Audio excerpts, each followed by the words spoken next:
एक गांव में एक बूढ़ा आदमी अपने छोटे बेटे रामू के साथ रहता था।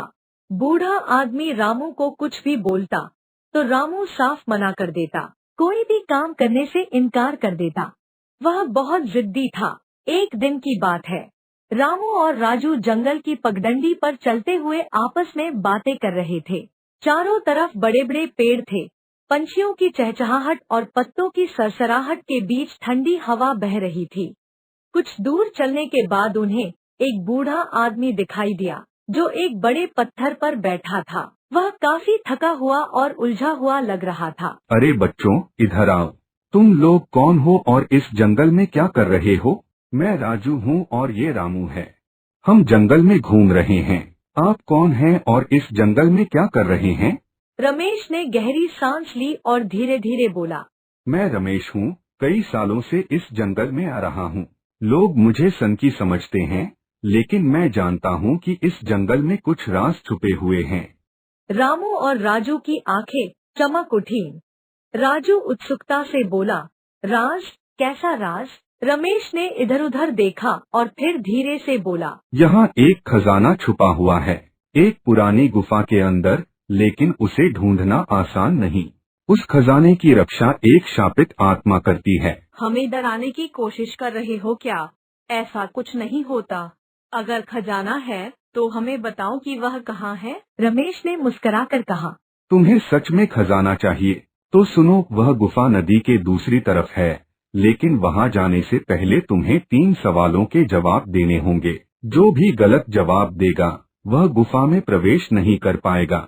राजू थोड़ा डरते हुए बोला, अगर गलत जवाब दिया तो क्या होगा? तो तुम्हें कभी इस जंगल से बाहर निकलने का रास्ता नहीं मिलेगा। रामू और राजू अब थोड़ा घबरा गए थे, लेकिन खजाने की लालच ने उनके डर को दबा दिया। ठीक है, हम तैयार हैं। बताओ, क्या सवाल है? रमेश ने पहला सवाल पूछा। सबसे कीमती चीज क्या होती है? रामू तुरंत बोला, सोना और हीरे। राजू ने सोचा और फिर कहा, शायद दोस्ती। रमेश ने कोई जवाब नहीं दिया, बस मुस्कुराकर दूसरा सवाल पूछा। अगर तुम्हारे पास सारी दौलत हो, लेकिन तुम्हें इसे किसी के साथ बांटने की इजाजत न हो, तो क्या तुम खुश रहोगे?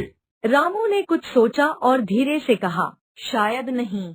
अकेले पैसे का क्या फायदा? राजू ने सिर हिलाया। हाँ, पैसा तभी अच्छा लगता है जब उसे अपनों के साथ बांट सको। रमेश अब गंभीर हो गया।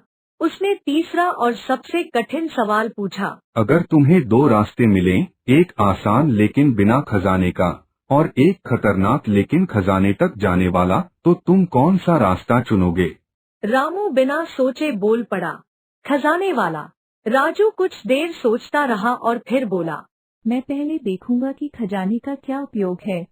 अगर वह किसी गलत इंसान के हाथ में चला गया तो क्या होगा? रमेश ने गहरी सांस ली और बोला, तुम दोनों बहुत अलग सोचते हो, लेकिन खजाना उन्हीं को मिलता है जो सही सोचते हैं।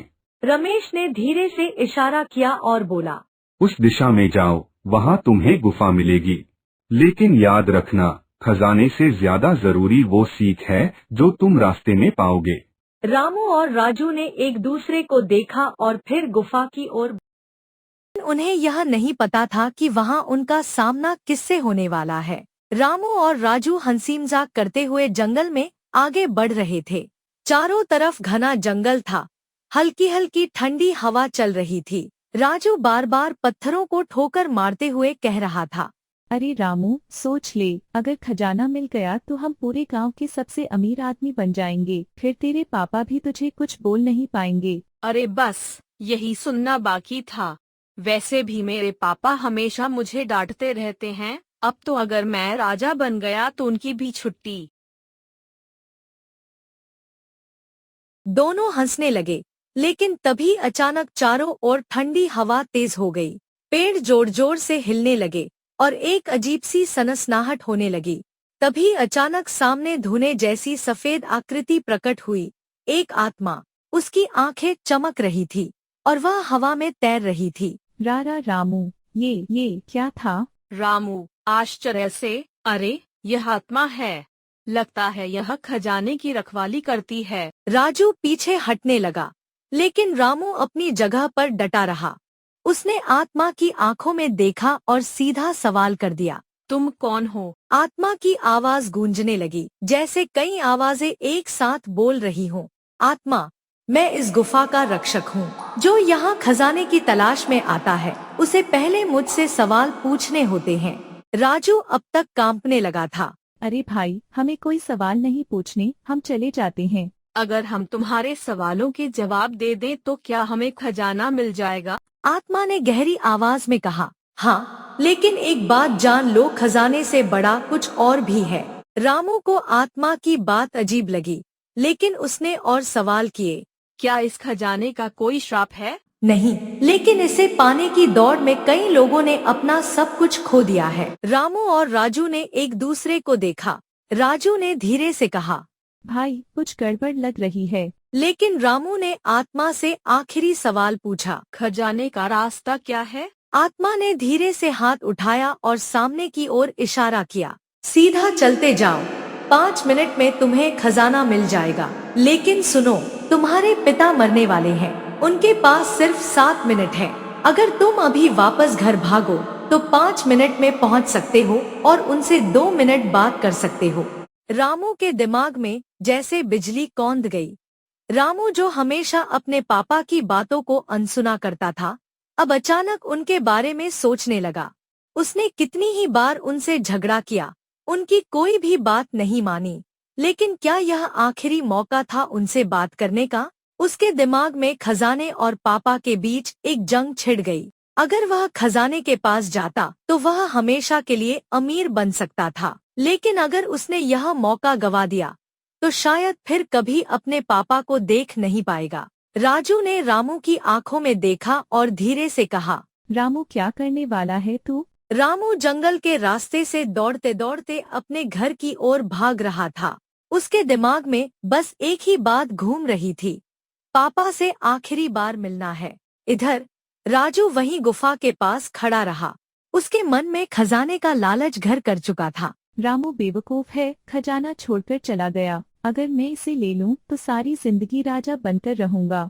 राजू ने आत्मा की तरफ देखा और बिना किसी डर के आगे बढ़ गया। रामू हांफता हुआ घर पहुंचा। उसके पापा खाट पर लेटे हुए थे, उनकी सांसें धीमी हो रही थी। घर में सन्नाटा था। रामू ने पहली बार अपने पापा को इस हालत में देखा और न चाहते हुए भी उसकी आंखों में आंसू आ गए।